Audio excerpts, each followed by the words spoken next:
In this video, we'll have a brief look at an infection that's in the news called Strep A. Strep A infections, also known as streptococcal infections, are caused by a type of bacteria called Streptococcus pyogenes.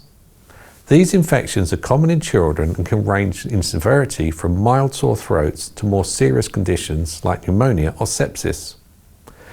Symptoms of Strep A infections in children can include fever, sore throats, swollen glands in the neck, and red and swollen tonsils. Children may also experience stomach pain, headaches, and a rash on the body. If left untreated, a Strep A infection can lead to more serious complications like pneumonia, sepsis, or kidney inflammation. It's important for parents to be aware of the symptoms of Strep A infection and seek medical attention if their child is experiencing any of them. A doctor can perform a rapid strep test or a throat culture to diagnose Strep A infections and prescribe the appropriate treatment. Treatment for Strep A infections typically involves antibiotics, which can help kill the bacteria and prevent the infection from spreading. It's important for children to finish the entire course of antibiotics, even if they're feeling better, to ensure that the infection is completely cleared.